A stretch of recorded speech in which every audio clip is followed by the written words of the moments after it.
Hey there, YouTubers. So in this video, I wanted to talk a little bit about the differences between the Intel 9th Gen i5-9400f, the Intel i5 8th Gen i5-8400, which I also have, just don't have the box for it, and the i3-8350k.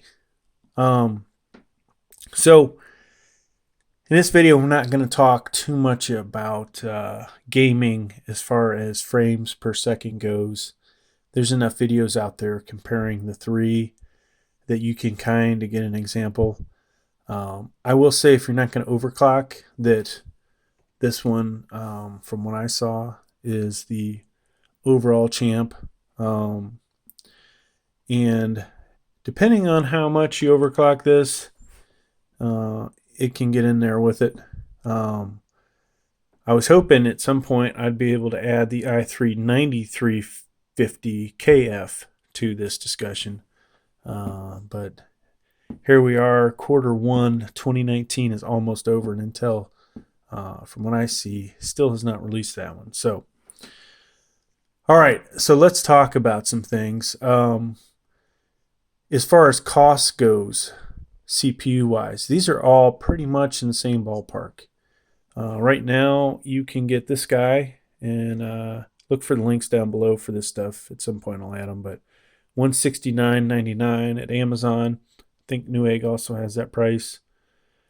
The Core i3-8350k is $169.99 at Walmart, and I think if you're a Prime member, you can get it for that same price on Amazon. The i5-8400 is usually about $184, let's say. Sometimes you can find better deals on eBay for these things. All right, so there's your cost for your processor. Now, to really get going with this stuff, the cheapest boards, if you spend your money on the processor and don't have a lot left over for a motherboard, the cheapest board you're going to be able to get is something for the 8th Gen chip. Something like this. Move these out of the way. Gigabyte H310M A, and then there's a B360. Both of those are in the $55 to $65 range, I believe. And they'll work great for 8th Gen. Now, you can also use these for 9th Gen, but you got to have an 8th Gen chip, all right? I discussed this in quite a few videos. You'll need that 8th Gen chip to update the BIOS. So if you don't update the BIOS, you're not going to see anything. All right, because most of these are shipping with much older BIOS before the 9th Gen chips came out. Now, to solve that, if you were to buy this and you didn't have access, you'll want to make sure that you're searching for 9th Gen compatible boards and try and find out from the manufacturer if they're shipping. There are some that are not Z390s that are actually shipping with 9th Gen capabilities.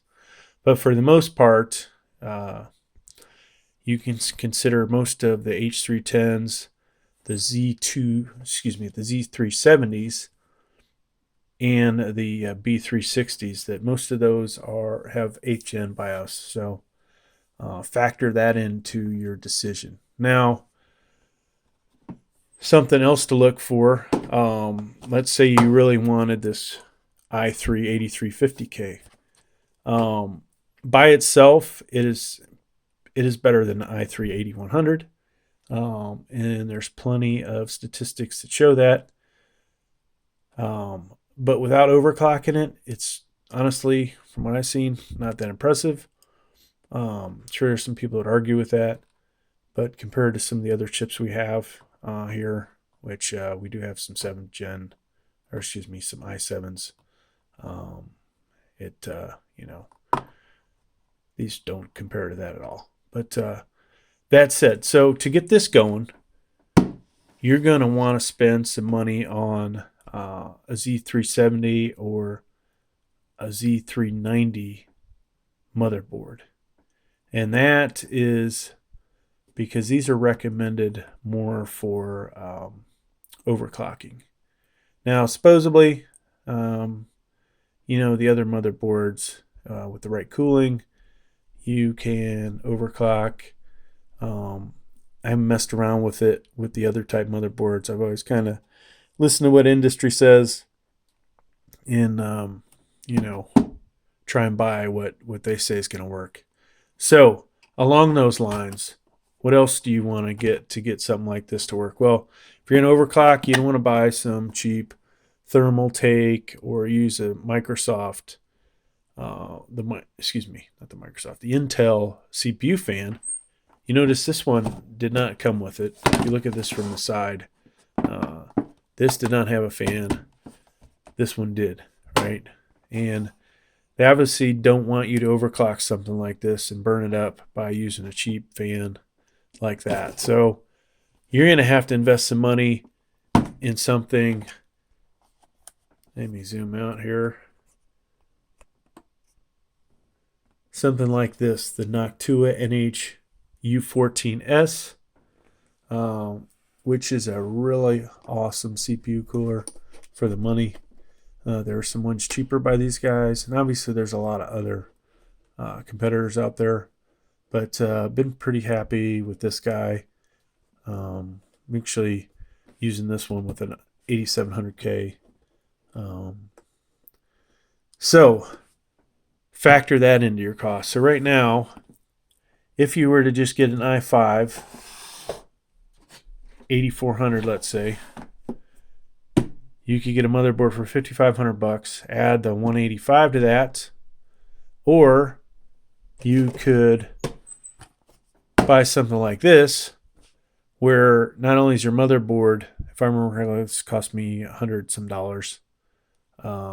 maybe 119, we'll say. That was 69 or 79. So factor those two things in. That just jacked up the price of this. Well, I could have spent that extra money on a graphics card, which if you really want to do gaming, that makes more sense to spend your money on. And the other aspect that I haven't talked about, if you're going to go with something like this, and this is maybe not the best example because I don't have a 450 or 500 watt power supply. We always go a little higher than that. It could be the difference between you having an acceptable power supply and needing more power. So let's say this was 500 and that was 550. Maybe your 500 wasn't going to cut it. You needed 550. So now suddenly you need another power supply. So you could factor in that additional cost right there, that because this has a TDP of 95 watts versus the 65 watts here. And of course you got to figure out where your graphics card is, and the other stuff that's going to be in your computer they're going to be running. You may not have sufficient power there, so which isn't such a great thing, especially when your graphics card revs up and it goes to a black screen, which we have done here a few times, sometimes intentionally. All right, so now we've talked about the i3, which in my opinion, if you're going to build with that one, it is going to cost you the most money. We go back to the I5-9400f, which is, slightly faster than 8400. And just to rewind, if you do not have an 8th gen chip lying around, and you can go on eBay, get an 8th gen Celeron, get an 8th gen Pentium, a G5400, G5500, G5600, one of those, and update the BIOS on your motherboard. Of course, that is always kind of a scary thing because, sometimes disastrous stuff happens. That's, not something we're going to get into in this video, but you take a chance every time you update the BIOS on a motherboard or when you screw around with your video card. So something to worry about there. All right. So with that said, for most people, I actually recommend the i5-8400. Even though you get a little more performance out of this, the value, all right, and we're talking value, because if you're not set up already with an 8-gen, you've got to invest more money in it to get this guy going. And for that, few FPS that you're going to get extra, it's not necessarily worth it. Now, if you're also gaming and you are doing rendering, 3D rendering, whether it be, let's say, some kind of Photoshop, Hitfilm Pro, 3DS animation. What else do we have on some of our computers? CAD. So all the stuff that, a lot of stuff that I do, this actually makes more sense to get this. Why is that? Well, if it takes me to do a 4K render with this and a good video card and 16 gigs of RAM, I can do let's say 30 seconds of a 4K clip. I can render this in a minute. The i5-8400 is about a minute and 10 seconds. This guy is more like a minute 30. So I'm saving money because I'm able to render more videos that much faster. Now, obviously, in my case, you've seen the channel. We've got quite a few computers. I would actually render on the i7 or 99. All right. So that really makes it worth it, because then we're getting into maybe 30 seconds. So eventually that is going to pay for itself. All right. So i5-9400f, out of these three, if you're going to do stuff that really requires multi-core processing power, this is going to be the winner. Otherwise, the best deal is the i5-8400. All right, so love to hear your comments, and thanks for checking out the video. Please like, please subscribe. Thank you.